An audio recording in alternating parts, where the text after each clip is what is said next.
नंद भवन में जब सरकार प्रकट भय तो केवल ठाकुर जी को बधाई देने गोपियां भरनी आई। हमारे भूत भावन महादेव भी आए, शंकर जी भी आए।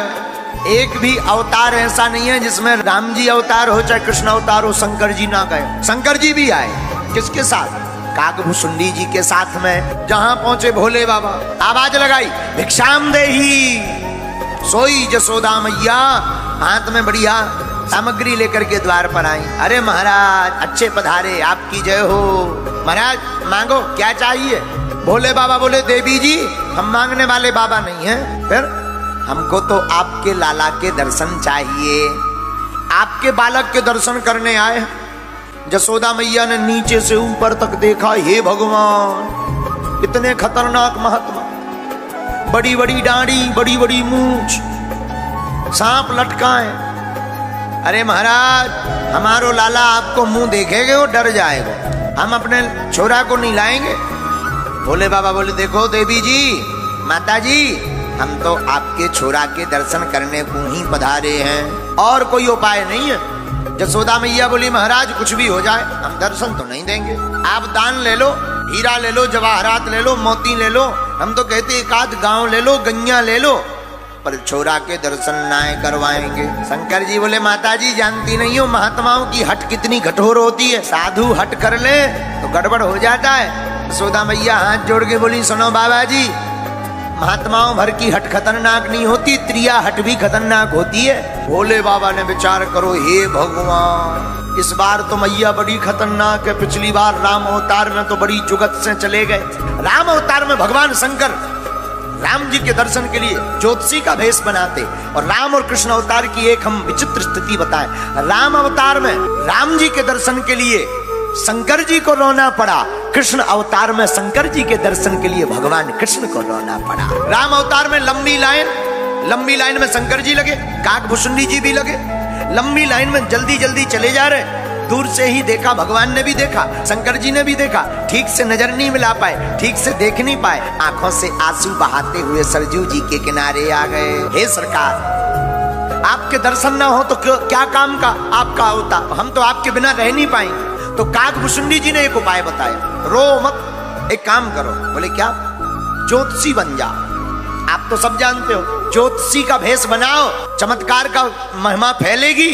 सोई अपन को जो है दशरथ भवन में बुलाया जाएगा, दशरथ महाराज जी बुलाएंगे, पक्का है। भोले बाबा जैसा कोई ज्योतिषी हो, आप मन में विचार करो, जो तीनों लोगों की जानते। कोई आदमी स्नान करने जा रहा, सोई वो बुला लेते थे, क्यों भाई तुम्हारे पिताजी का अमुक नाम है? हाँ महाराज। अच्छा तो तुम्हारे दादाजी का ये नाम है? अरे महाराज आप तो बहुत जानते हो। धीरे धीरे पूरी अयोध्या में हल्ला हो गया, एक ज्योतिषी नंबर 1 को है, बहुत ज्ञानी, जो कहता वो सत्य निकलता है। माता कौशल्या को पता लगा कोई ज्योतिषी है, कोई आचार्य है, बड़ा विद्वान है। माता कौशल्या ने भी खबर दी कि हमारे बालक की हस्तरेखा देखने पधारो। भगवान शंकर दशरथ भवन के नजदीक आए, महल में प्रवेश होने लगे। द्वारपालों ने कहा कि आप 2 लोग हो, ज्योतिषी कौन है? शंकर जी बोले हम। बोले केवल आप ही जा पाओगे, दूसरे वाले नहीं। काकभूषुंडी जी बोले देख लो गुरुजी हम छूट रहे। शंकर जी बोले कोई बात नहीं, इंतजार करो। काकभूषुंडी जी कान में बोले नहीं नहीं इंतजार नहीं, दर्शन तो होंगे तो साथ में होंगे, नहीं तो हम पोल खोल देंगे। क्या पोल खोलोगे? हम बता देंगे कि ये ज्योतिषी नहीं है, ये तो शंकर जी है। भोले बाबा बोले नहीं नहीं नहीं ऐसा मत करो, अब कोई उपाय करते हैं, यहां तक आ गए तो अंदर भी जाने मिलेगा। द्वारपालों से भगवान शंकर बोले सुनो, हम तो हस्तरेखा देखकर जानते हैं, लेकिन ये जो हमारा चेला है ये पैर की रेखा देखकर जानता है, तो आप पूछ के आओ कि पैर की रेखा दिखवानी है या नहीं। माता कौशल्या के पास में द्वारपाल आया, बोले ज्योतिषी 2 है, एक मस्तक रेखा देख के जानता है, एक पैर की रेखा देख के जानता है। मस्तक वाले भर को बुलाएं या पैर वाले भर को बुलाएं? कौशल्या माता बोली दोनों को बुला लिया जाए। दोनों अंदर आए, और जैसे ही राम जी को गोद में लिया, राम जी बोले, रघुनाथ जी बोले कैसे हो? बोले बाबा बोले ठीक है। आंखों में फिर आंसू बह गए, भर आए।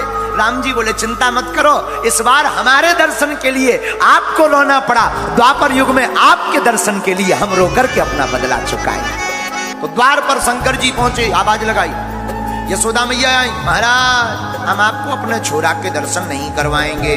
क्यों? आपका विकट भेष, हमारा छोरा डर जाएगा। माता जी साधु हट खतरनाक होती है, महाराज त्रिया हट उससे ज्यादा खतरनाक हो। माता जी सुनो, आप अपने छोरा का दर्शन अभी नहीं कराओगे, आज नहीं तो कल छोरा बड़ा तो होगा, बाहर निकलेगा तब हम दर्शन कर लेंगे। यशोदा मैया भी कम नहीं बोली, महाराज सुनो, हमारे यहाँ 1-2 दरवाजे नहीं है, ऐसे 999 दरवाजे हैं, आप यहाँ समाधि लगाई रहे ना, हम ये कभी दरवाजा खोलेंगे ही नहीं। भोले बाबा गोकुल में आकर बैठ गए, सोचने लगे भगवान ने कहा तो था कि अगली बार हम ऋण चुकाएंगे, देखते हैं ऋण चुकाते या नहीं। ध्यान करने लगे, भगवान तो कर्जा किसी का रखते नहीं। भगवान कन्हैया रोने लगे, माता यशोदा चौंक गई कि ना जाने क्या हो गया है, हमारा बालक रो क्यों रहा है। माता जी ज्यों चुप करावे सोई भगवान बोली अम्बड़ा। एक बूढ़ी गोपी बोली, यशोदा एक बात बताओ, कोई आया तो नहीं था घर पर? मैया यशोदा बोली, और तो कोई नहीं, एक बाबा जी आए थे। बाबा जी थे, लंबी लंबी दाढ़ी, बड़े बड़े जटा, सांप भी लटका। अच्छा, कुछ कहा उन्होंने? हाँ, कह रहे थे दर्शन करवा दो।